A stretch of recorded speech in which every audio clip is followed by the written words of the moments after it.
My name's Yvonne Wren, and I'm not in a cloakroom, despite the fact that I've got pegs beside me, but I just happen to have those in my office.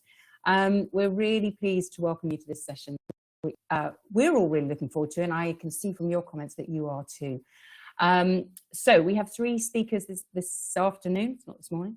Helen Stringer from Newcastle University on the mistletoe study and what we found out so far. Naomi Lee from Ulster University on a realist review and evaluation of supporting intensive parent-implemented interventions through digital health.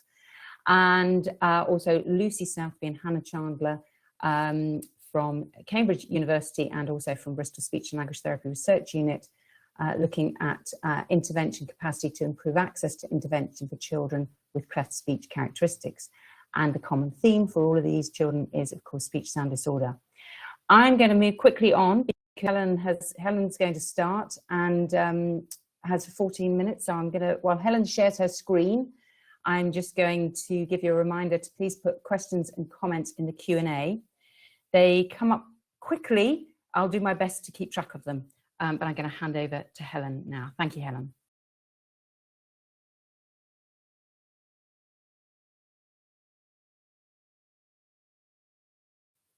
Helen, you're on mute. I knew something would happen. Okay. Right, I'm going to talk about this, the mistletoe study. We've just come to the end of this NIHR-funded study. Many of you may have taken part, seen us at other conferences or at SEND meetings or read about it. And today we're going to give a brief outline of the study and signpost how you could adopt the mistletoe methodology. I've got to do a click there, which is that bit, in clinical areas outside speech sound disorder. Obviously today's talk's mostly about speech sound disorder. So this study is led by Professor Yvonne Wren, and my colleagues on the team are Doctors Sam Burr, Sam Harding and Joanne Cleland. We've set up a group chat for you if you go to the group chat tab. So if you want to ask any further questions and find out a bit more about mistletoe SLD, then also just look out for our publications, which will be out soon. So just a bit of the background here. All of us as speech and language therapists are interested to know if what we do works. There are lots of interventions available and lots of evidence available. There are often limitations on how we can deliver interventions in practice, and care pathways for speech sound disorder vary across the UK. So for example, if a study says an intervention works based on a protocol in which children were seen 3 times a week for 20 weeks, we're unlikely to be able to replicate this in practice. To find out if evidence-based interventions work, we need to collect detailed routine data. The study referenced here on this slide, led by Professor Yvonne Wren, found that SLTs are not very good at documenting the content and intensity of programmes we give others to implement, and we rarely assess children just before discharge. So we have no means of measuring the impact of our intervention. This formed the foundation of the mistletoe SSD study. The objectives of our study were to develop a protocol for collection of a core outcome set, or COS, and a minimum data set, to agree a standard diagnostic process for identifying subtypes of SSD, and to determine the range and specification of interventions in UK NHS speech and language therapy services. These objectives can be applied to most, if not all, of the work we do as speech and language therapists. So phase 1 of the mistletoe study has 3 work streams. And these are a necessary precursor to phase 2, which is our follow-on study, which we're now seeking funding for. I'm going to talk about the work streams in a little bit more detail now. First of all, mistletoe SSD phase 2, what we're looking for that to achieve. It's intended for investigating clinical practice. It could also be applied to randomized controlled trials and other methodologies for evaluating interventions. In mistletoe SSD phase 2, we will gather information through electronic data collection systems. And this will start with system 1, just because it's the most widely used, and then expanding to others. We'll compile an anonymised large data set of outcomes together with information on things like socioeconomic status, type of intervention and dosage. And these data can then be mined to answer questions about effectiveness, which intervention leads to the best outcomes, what the best age to deliver certain interventions would be. And we'll do that analysis as the data comes in, and then we'll make anonymised data available in a data bank for secondary analysis. So similar to other data banks that we've got in speech and language therapy, like the Cleft Collective, ELS, the Aphasia Bank, and ALSPAC. So Mistletoe SSD phase 1 has 3 work streams. So first of all, though, the PPI that we did around this was an essential and a really central part of our work. It ran alongside all the work streams, and it underpinned. What's that, sorry? We met with parents, young people with SSD, and the Young People's Advisory Group, or the YPAG, to find out what outcomes they thought important, and also asked them about the acceptability of the outcomes that we were considering, and also the speech and language therapy interventions for children of different ages. So work stream 1 was the umbrella review. That is, it was a review of reviews. The aim of this work stream was to extract the assessments, interventions and outcomes that are reported in the evidence for SSD interventions. This information went forward to inform the work of work streams 2 and 3. The flowchart on the right of the screen registers all the stages that we went through in work stream 1.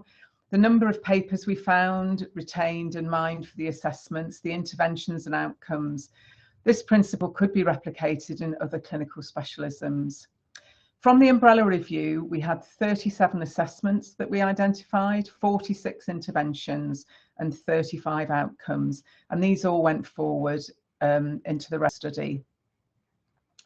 Workstream 2, specialist staff from 5 NHS services were recruited to take part in this workstream.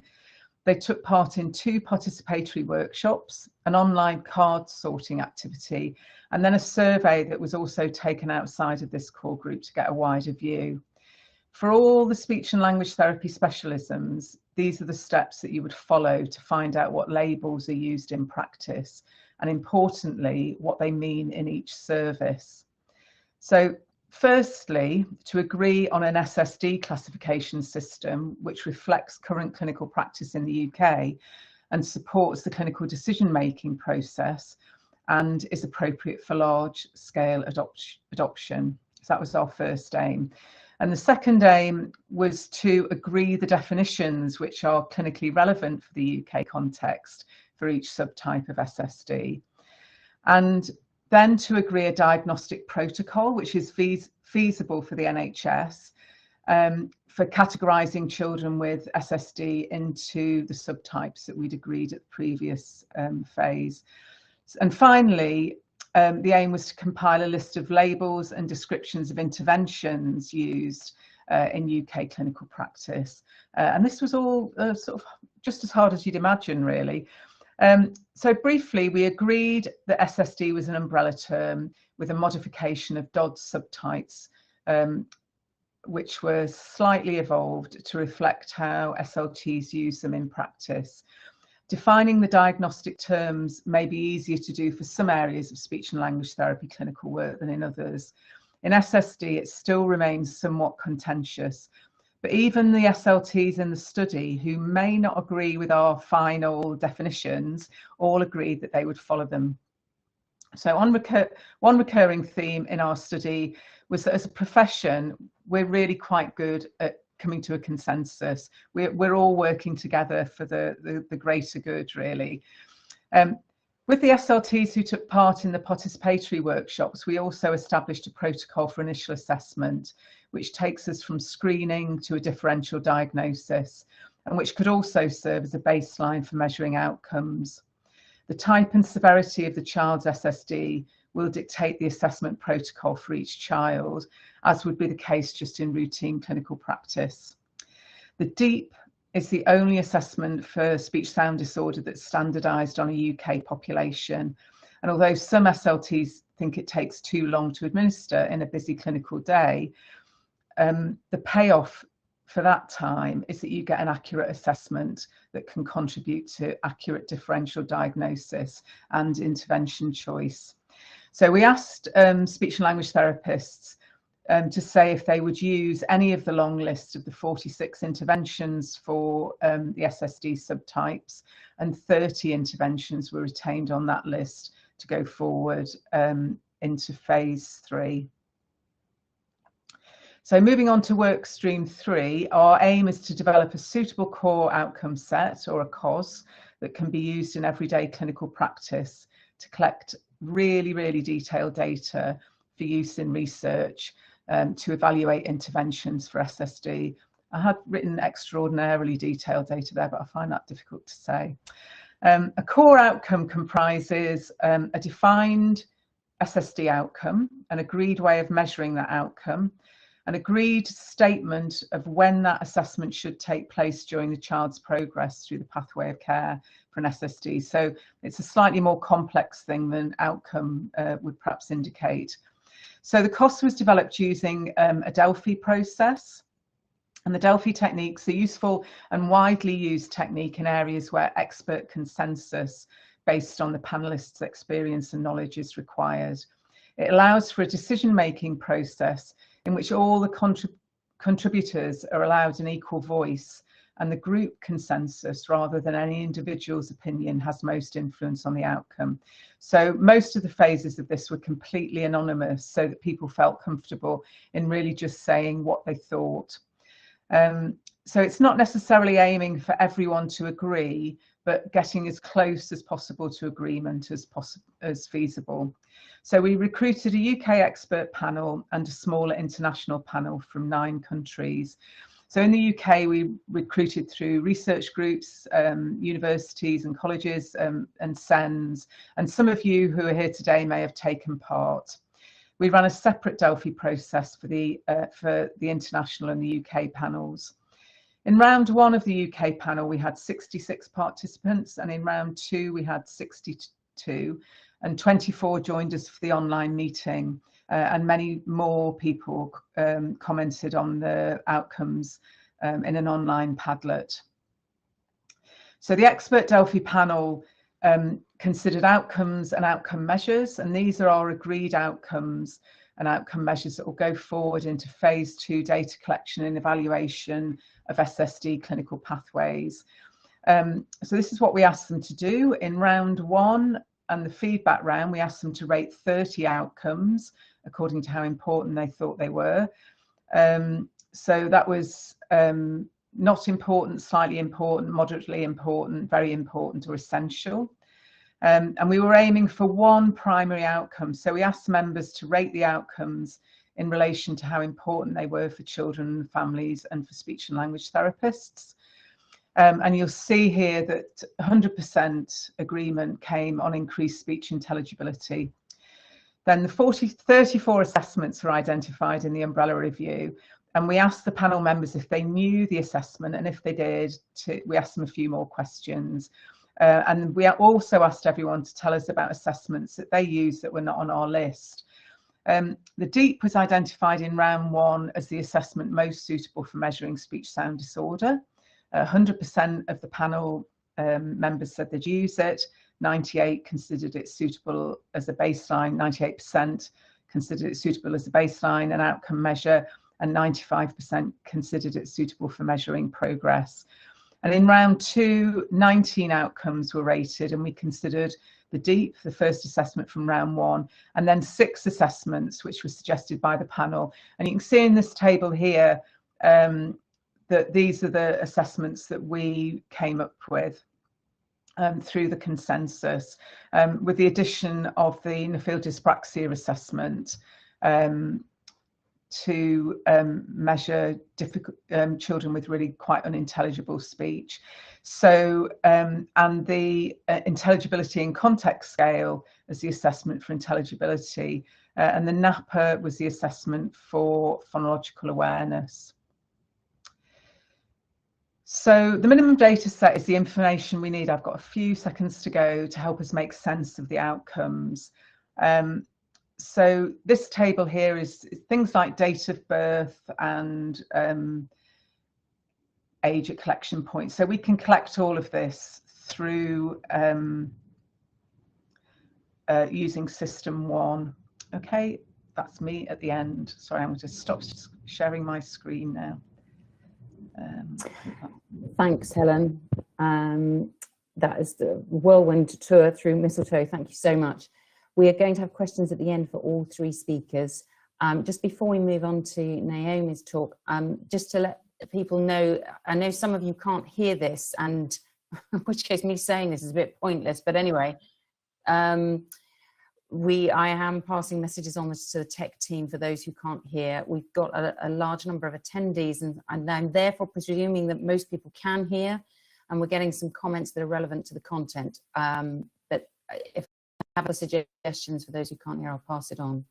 And yes, we will be able to get a copy of the slides after, well, not a copy of the slides, but they will be recorded. It is being recorded. Okay, it's time to hand over to Naomi. Naomi, have you been able to get access to share your screen? That's fine. I have your slides, so I'm going to share my screen. Hold on a second. Thank you.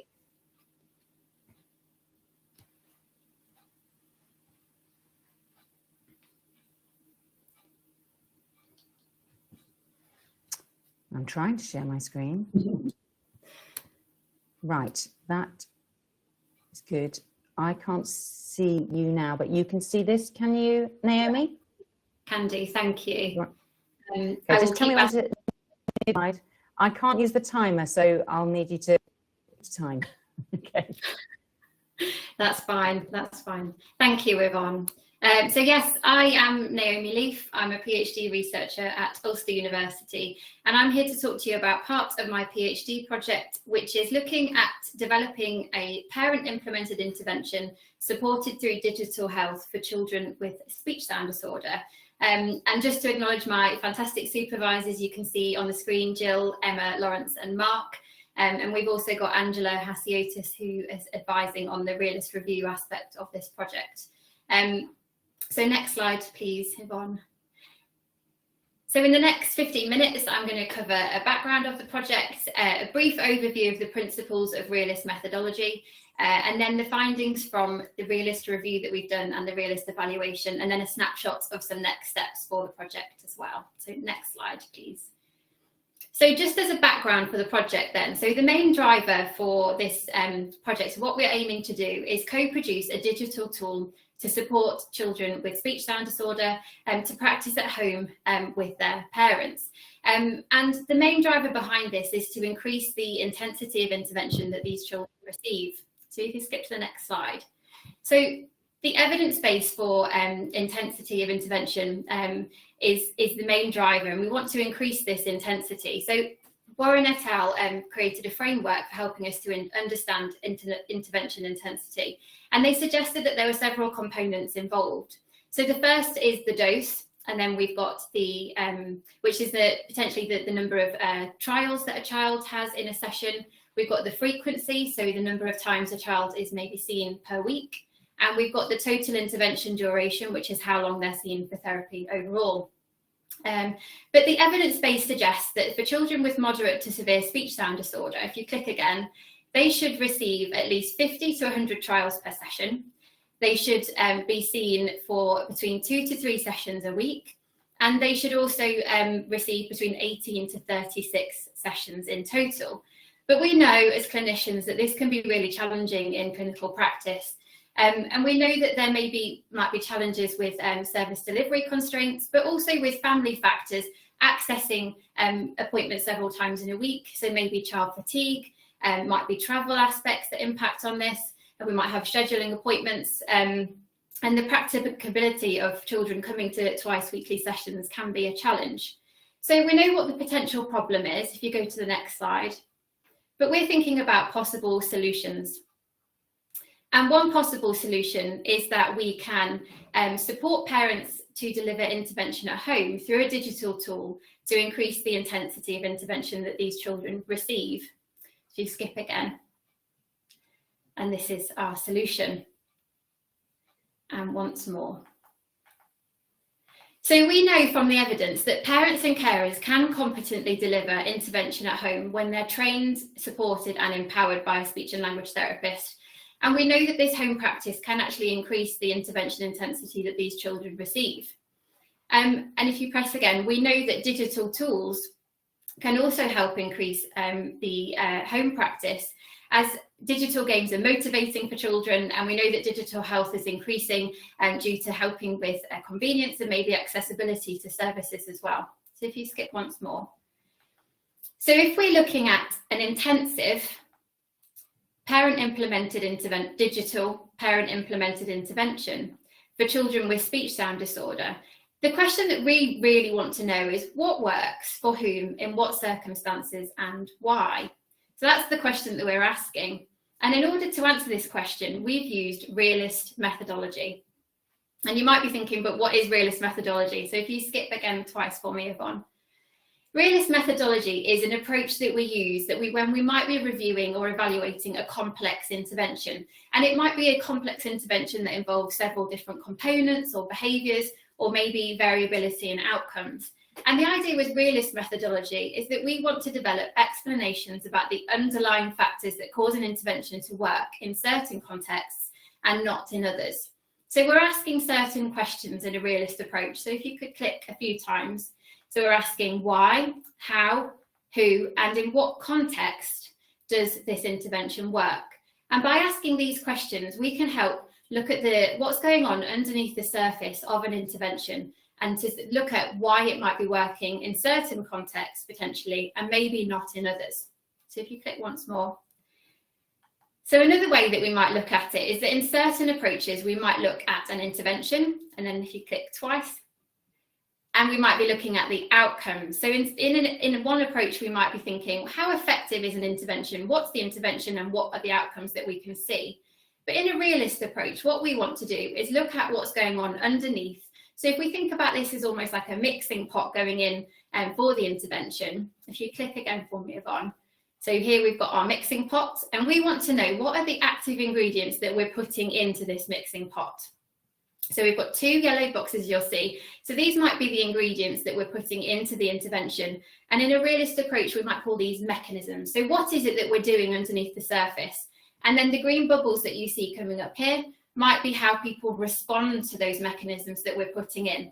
And what we're saying in a realist approach is that it's actually these underlying things that maybe you don't see on the surface that are influencing the outcomes. But actually, we also recognise in a realist approach that the context in which the intervention is delivered will impact on the outcomes at the end. So if you click a few times, we're aware that there's several layers of context, and we've got the individual context, we've got the interpersonal context and maybe the dynamic between those involved in the intervention. We've got the institutional, which might be workplace culture, waiting lists, service policies. And then we've also got the infrastructural context, which might be the geographical location in which the intervention is delivered. And what we recognise is that context is going to influence how these mechanisms are implemented, how people respond to them, and the outcomes at the end. Okay, so if you click again for me, Yvonne. So to answer this question and look at maybe what the mechanisms are in a digital intervention that supports parents to deliver intervention at home, we did a realist review followed by a realist evaluation. So I'm going to talk to you about the realist review first. Now, the aim of the realist review, which is on the next slide, is to use current literature to understand what works for whom in what circumstances. And we were looking at digital parent-implemented interventions to support children with speech sound disorder. And it followed a series of 6 stages that you can see on the screen based on realist review guidelines. So the first stage is to form a review question. And as part of this, what you want to do is come up with ideas or theories about how this intervention might work in certain contexts. And we came up with these ideas about by scoping the literature and through expert experience. And we also had a steering group involved who helped us form those initial ideas about how this intervention might work. Then you go away and search for literature that's relevant to the research question. And then you would appraise the quality of the studies coming through to check that they were relevant and rigorous enough to be included in the study. Then you extract data and synthesize it based on those first ideas that you had at the beginning, so that you can test those ideas, and then they're either refined, they're refuted, or they're confirmed, so that by the end of your realist review, you should have a set of ideas or theories that are based on the evidence base that describe how the intervention works, and you'd have an explanatory model as well that shows how that intervention works in different contexts. So our realist review, we at the end had 20 ideas or 20 theories about how this intervention might work in practice. And we organised those 20 ideas into 5 overarching categories, which is on the next slide. And again, so we've got the 5 categories. We also use existing theories like the theoretical domains framework, adult learning theory, self-efficacy theory to help us dig deeper and explain what was going on in this intervention. But the 5 categories that we think the active ingredients sit within are the intensity of intervention is key, that partnership between the parent carer and the speech and language therapist, the parent training and the dynamic between the parent, child and the speech and language therapist, and really importantly, that child engagement in the home practice as well. So I'm going to give you a few examples, or one example from our realist review of one of the ideas that came through. So if you could click again for me. So this is from the parent-carer partnership category.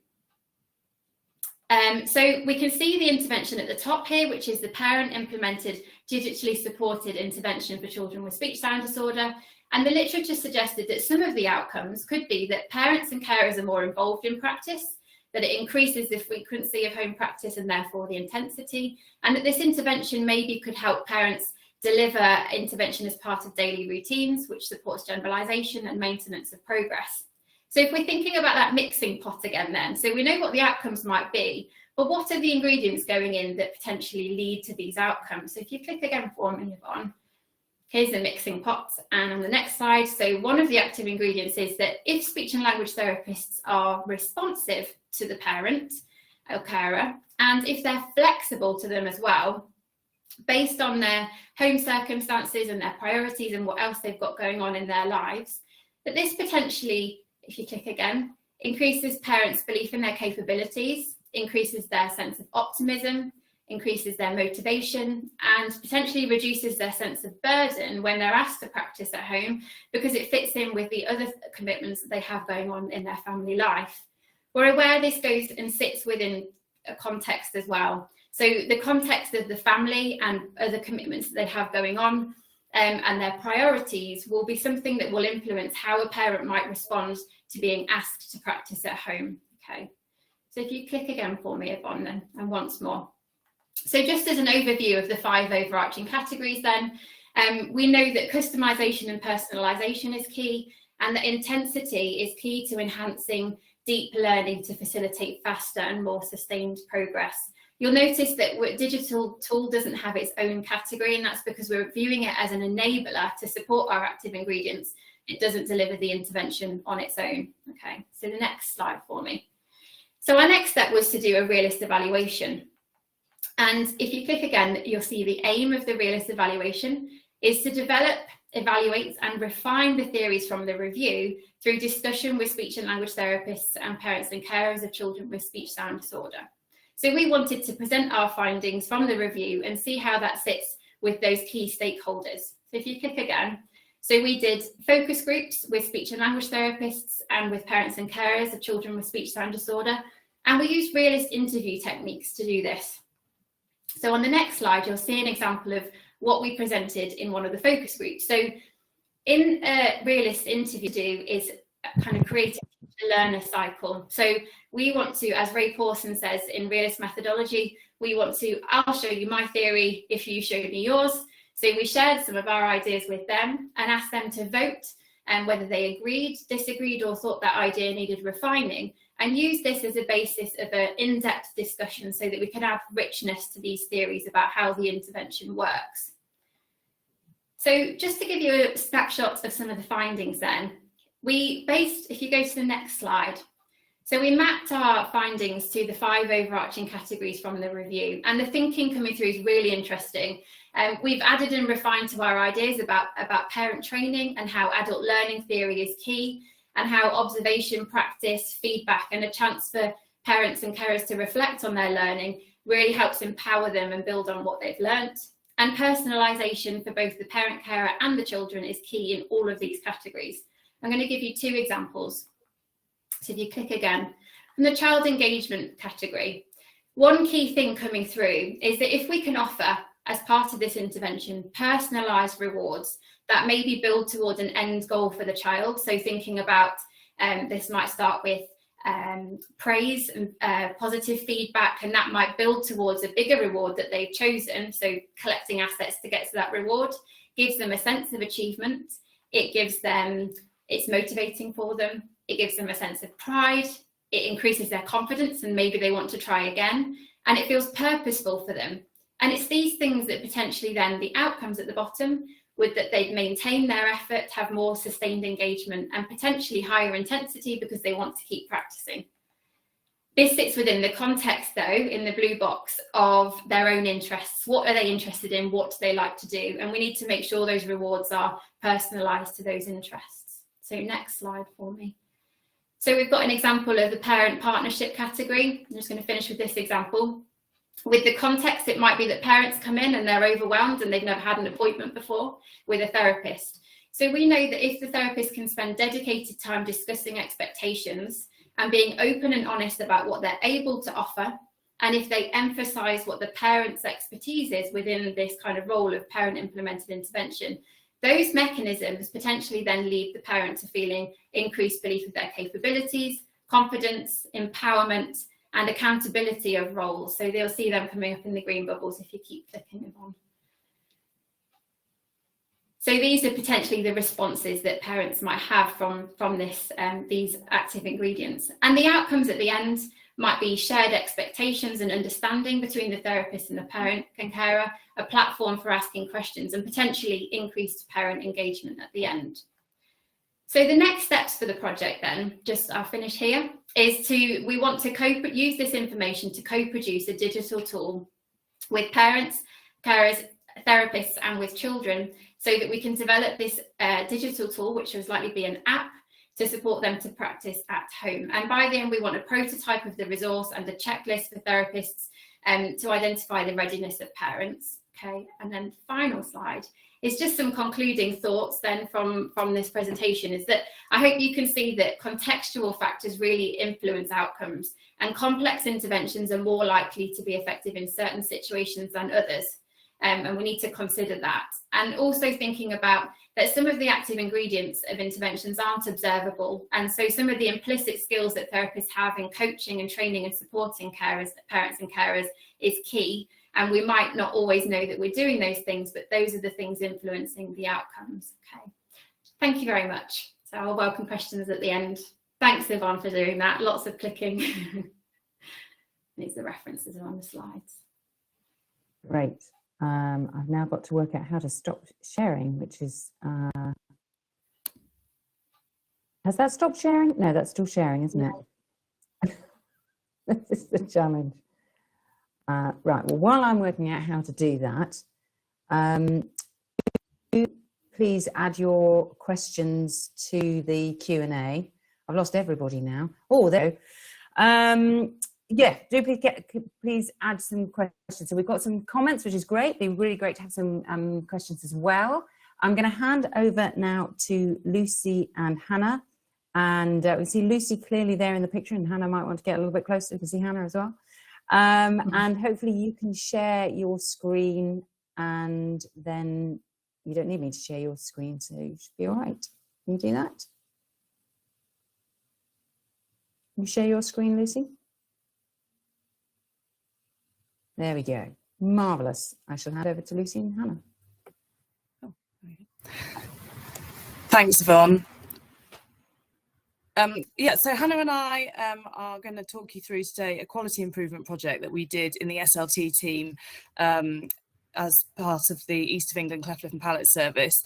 To give you context, and I think context is quite important throughout this, telling you about this piece of work. I was the lead SLT for the East of England Cleft Service during the period that we did this project, and I've since moved into a different role, and Hannah is now the current lead of the East of England, lead SLT for the East of England Cleft Service, and that sort of, it helps us give sort of information about both the project but also what's happened next, which of course is helpful, I think, but also important, particularly in the case of this project, as you'll see.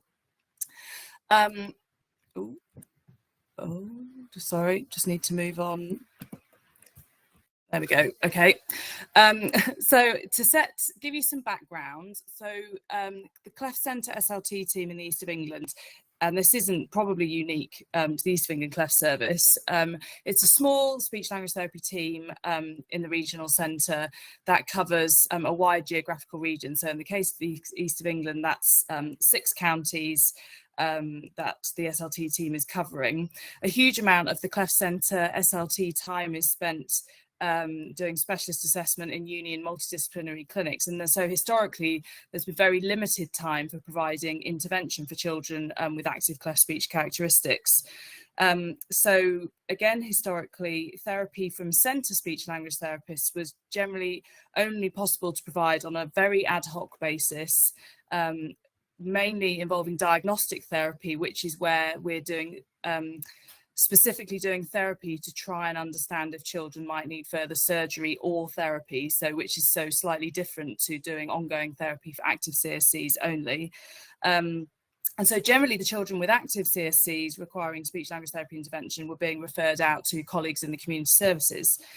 There have been concerns about access to intervention for children with active CSCs over time, and just before the pandemic hit, we were able to secure a small increase in SLT time in the centre SLT team, and so we started trying some different approaches to intervention provision, including doing rotations in outreach settings and also intensive therapy days. We weren't able to finish that piece of work before the pandemic started, so then essentially there was a pause on all of that, but we still were able to make an investment case to further increase our SLT time in the centre during that sort of first 2 years of the pandemic. So by the time pandemic restrictions were lifting and we were able to sort of think, okay, where are we going now with the service in 2022? We had an increased capacity to a maximum of 4.4 when all posts were filled. And we also had access to telemedicine, which we hadn't had before. And again, the options that we'd been thinking about before, such as outreach, rotations, and offering intensive days. So we were sort of wanting to offer more intervention. And so to conceptualise our QI project, we were concerned overall. Our big problem was that we had some concerns about children being able to access the intervention that they needed. From the centre, we felt that we had some more limited, but some more capacity to be able to offer more intervention. But what we realised was, and this was the information from the SLTs who were doing the intervention, was that because we had never had a process where we were able to hold a therapy waiting list and a full caseload because we'd been referring children out, we didn't have the processes in place to enable us to offer intervention to the children who needed it. So we felt that we had some capacity, but we didn't have a comprehensive list of children who needed it. So we had the opportunity to apply to take part in an improvement programme for teams that was supported by the Institute for Healthcare Improvement and our NHS Trust, to do a quality improvement project to try and address this. And this is our team, because we have to emphasise how much of a team effort this whole thing was. So our overall aim was to improve access to intervention for children with active cleft speech characteristics in the region, which is of course an enormous aim and a very complicated issue to try and address. So for the supported QI project, we needed a specific aim and a specific measure to try and capture the change that we hoped would happen by implementing new processes to support providing intervention from the Cleft Centre SLT team. I can't emphasize enough again how long it took us to identify a very specific aim, given the complexity of the issue that we were sort of trying to address. And that's important to say because of the amount of time it was necessary to dedicate to really think about that. But we settled on increasing the use of cleft centre SLT capacity for intervention per month. And the measures we identified to try and capture that were theoretical capacity versus actual activity, so the number of appointments offered. So we wanted to see if we could reduce the difference between those two things, so our theoretical capacity and the number of appointments we were actually able to offer. So just very reasonably quickly, to explain to you what we meant by defining theoretical capacity to try and capture this change that we wanted to do by improving our processes. So our theoretical capacity was us thinking about how many intervention appointments it would be theoretically and realistically possible to offer per week or per month. We realised this was actually really difficult to define. It's something which constantly changes, and it's important to recognise that this probably varies between speech and language therapists, depending on their job plans, just depending on individual differences between clinicians, between your caseload, whether there are children who require more time or children who require shorter sessions. So we realised the importance of fundamentally around flexibility around the capacity. Considering capacity was really important, but we needed this as a useful measure to try and capture the change in the project. So we did want to try and make a definition of it for the purpose of this project, but we wanted to emphasize that we need to think about this concept with care, because this was a team effort and we came up with this as a concept of a way to measure what we wanted to measure, but it could potentially be a risk of it being a negative pressure used in a different context. So to define our theoretical capacity, we considered the speech language therapist job plans. We were sort of using principles of the AHP job planning best practice guide. We only included job plans in this for SLTs who had regular sessions available in their weekly job plans for intervention sessions, because some SLTs in the team with the capacity that we had still didn't have extra regular job planned time for intervention, and we were very mindful that some children needed more time, and that we were also want to ensure that SLTs have appropriate time for session planning and writing up notes. So for the purposes of this project, we chose 3 appointments per 0.1 whole time equivalent as our theoretical capacity for intervention for this project. Okay, so this is our driver diagram, which is commonly used in quality improvement. It forms part of a much wider driver diagram addressing our wider aim, but this is our small version for this particular project. So like Lucy said, once we'd identified our theoretical capacity, we were able to work out what our use of that capacity was. And at our start of the project in October, it was 46%. So our aim, therefore, was to increase use of our intervention capacity from 46% to 80% by the end of our project. The change ideas are ideas which we felt would help us to achieve that. And at the bottom, you've got the parts around job plans and our capacity. And at the top, you can see the other thing that we focused on was identifying children with a therapy need and a way of recording these children. So this is a run chart, which is another commonly used again in quality improvement, and it tracks data over time. So this is the data which we tracked during our baseline phase, where we knew the problem already, but we were trying to understand the problem so that we could demonstrate it. So we hadn't made any changes at this point, and you can see that we tracked our actual activity, which is the blue line along the bottom, compared to our theoretical capacity, which is the green dotted line along the top. You can see that our theoretical capacity changes, and that is in line with the SLT offering that intervention, because our speech therapy intervention is not cross-covered by anyone else. So if someone is on leave or we have any vacancies, then that changes week to week and month to month. And whilst we were recording this baseline phase, we were also looking at factors which affected our actual activity. So the reasons that there were differences between those two numbers. The two which we decided to address in this project were that, firstly, we didn't have families to uptake those sessions, which we addressed by identifying people with a therapy need. And we also noticed that we were cross-covering other non-immediate urgent clinical activity. So we were dropping our therapy sessions to do other clinical things. So we decided that we weren't going to do that anymore, and we're going to prioritise intervention. Other things that are interesting to note, but we didn't address in this, are meetings, team meetings, external meetings, and public holidays, which affected therapists who had a therapy day on a Monday particularly. So then this is our run chart over the course of the whole project. You can see the initial baseline phase on the left, and then at the end of December is when we started to use our new process of recording children and adults with a therapy need, and we decided at that point to stop cross-covering other non-urgent clinical activity. You can see that the difference between the actual and theoretical capacity over the course of the line reduces, they get closer together.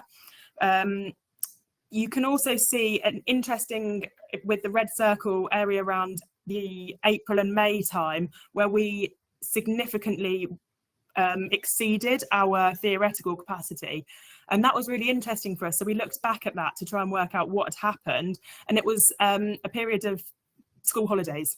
So speech therapists were using the availability of patients and families to do lots more intensive intervention sessions with children and families.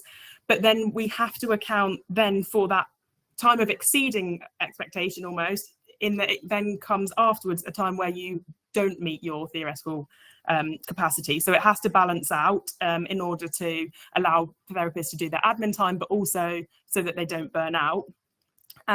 You can also see halfway through our theoretical capacity drops as we had a speech therapy vacancy. So this is tracking our use of available capacity over time. So you can see in October we started at 46% use of our theoretical capacity. Over the course of the project we increased that, and we did achieve our aim of 80%. You can see, like we just commented, around April we exceeded it, which is interesting. But this chart doesn't look beyond the end of the project. And what's important to note is that this was achieved in a period of relative stability in our service, and we have to consider, is it sustainable? And actually in our current circumstances it absolutely isn't. So whilst during that time we did manage to increase our use, currently we have 2 vacancies, we're at 60% staff capacity. So whilst the theoretical capacity adjusts and that would decrease, actually our actual activity has also decreased because we're having to cross cover our other clinical activity. We're having to prioritise assessment and recruitment and supporting speech language therapists to develop. So whilst we haven't sustained that improvement, what we did achieve was to improve our processes and understand our internal abilities and our service a little bit more, and our need to be flexible and use our time carefully. We now want to continue to track the demand for our intervention over time. We want to continue collaborating with community services around the region to explore the provision, and that's really important because those are the services who hold the caseload of this people with our intervention needs. We need to identify prioritisation criteria, for example, like Lucy mentioned at the start, diagnostic therapy, and work out where we go with that. And we also really need to establish some robust intervention outcome measurement. And so finally, our overall reflections are that by doing this quality improvement project, we were able to improve our processes, facilitate our use of capacity with our increase in SLT time. And so while it wasn't consistently sustainable, and I think it realistically wouldn't be consistently sustainable, the processes are in place to pick that back up when the team is in a position to be able to do it.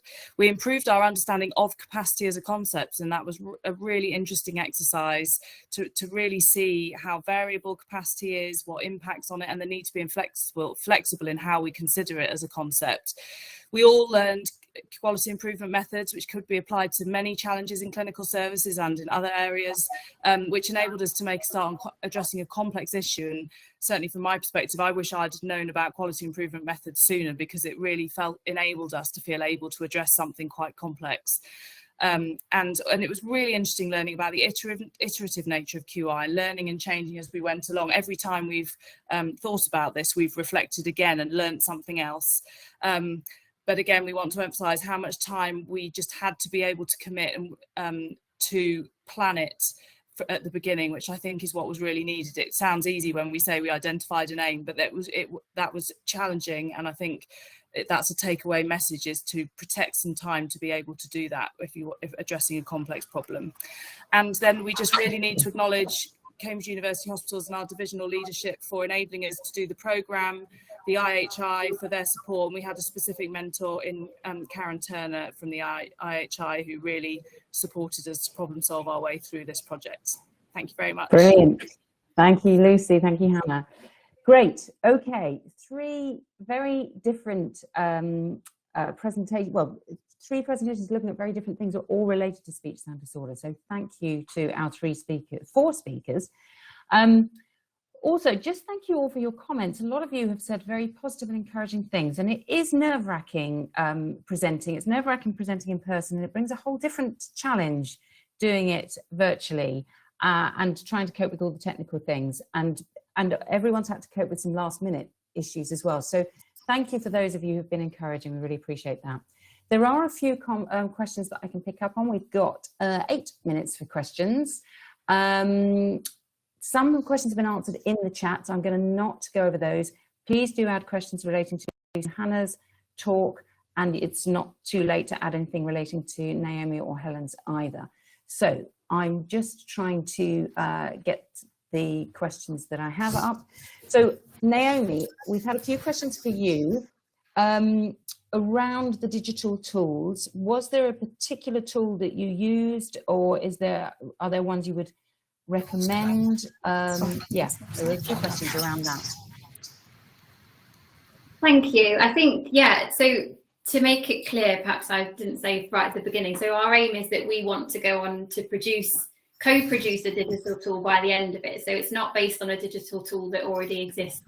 So our evaluation was looking at if we were to hypothetically be using this digital tool. So based on therapists and parents' experiences of using online interventions and delivering intervention at home, that was what we were looking at. So a hypothetical one, and we want to go on to produce a prototype of this digital tool, which we're calling a digital tool, but through the feedback from parents and speech and language therapists, it's likely to be a web app, so something you can access across different types of devices, then we want to go on to create that. So I hope that is clear there. Does that answer the question, Yvonne? Yes, I think people want to know if it was a specific tool you used, so that's really helpful to have that information. There is a follow-up question relating to that, which is, do you have plans for a pilot study using this tool, and also what type of what SSD subtype might be, children with a particular SSD subtype would be included in that pilot study? Yeah, thank you. That's a really interesting question as well. So what we want to do is, so within the scope of my PhD, we're hoping to produce what a prototype of this, but we are hoping to develop this further afterwards as a team to try and develop that app further with that readiness checklist alongside that as well. So that is the plan. And if we were to then go on to pilot this, the primary focus is phonological interventions. So we want this to be mapped back to the SUST tool that was created as part of Natalie Hegarty's PhD with Jill Titterington. So it will be mapped to the phonological approaches that are on there. So the main aim is phonological intervention as well. Great, thank you. I am listening to your answer, Naomi. I'm also looking at about 3 different screens with different questions and comments. So, okay. So there was a question also about, and perhaps you've answered this already, is there plans for a wider rollout in the longer term?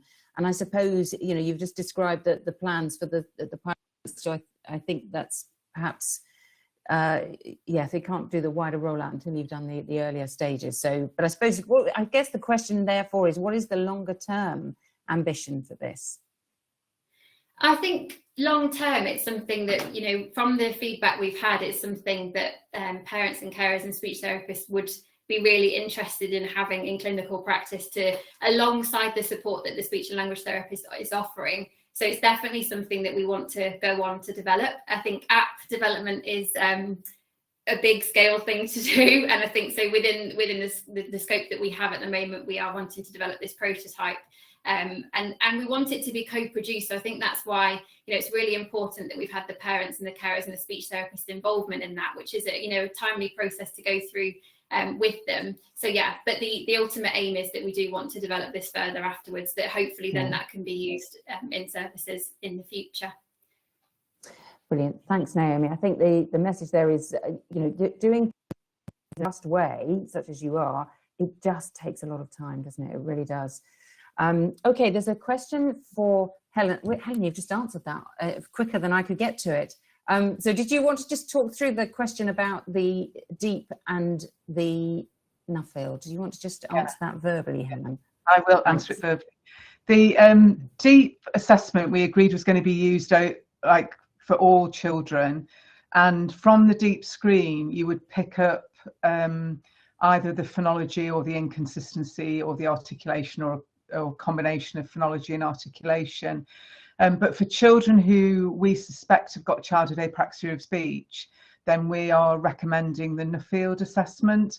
And in the phase 2 of the Mistletoe SSD project, we would have some guidance which would sort of fill in that gap really, and let you work out whether this is a child who has CAS, bearing in mind that CAS is very rare. We need to make sure that the right children are assessed using that particular assessment. But also the RCSLT CAS position paper will be out sometime in the new year. So that will be available, and hopefully you'll be familiar with that when we're doing the Mistletoe phase 2. Thank you, Helen. Naomi, a couple of questions back to you. People are very interested, kind of unsurprisingly, in the tool that's being developed, and Jill's added a comment on there as well, which is helpful. But there is a question about how can we have access to the tool? But I'm guessing that's not possible yet, because you said it's in a prototype phase. But I think people are keen to follow your work, because I think they'll be keen to know when there is something available, and also follow the research. So what's the best way for people to follow your work? I mean, if I put my email address and my Twitter handle in the comments in a minute, then people can definitely follow on there. Really good. Yeah, that might be the best way at the moment. Yeah, we're in the process of hoping to publish some of this work as we go along as well, so watch out for some papers relating to this too. Great. And there is a link in the comments to the SUSD site that Naomi mentioned, so people might want to look at that. There's also a question, I'm sure I saw it, and now I can't see it, which was asking about how we follow Mistletoe. So Sam Burr has given the information, the Twitter handle for Mistletoe as well on there. There's a comment that I've missed. No, that's okay. Right, we're nearly there. The other question, which was quite general and relevant for everybody, was about availability of slides, and will there, I said that I didn't think the slides were going to be available.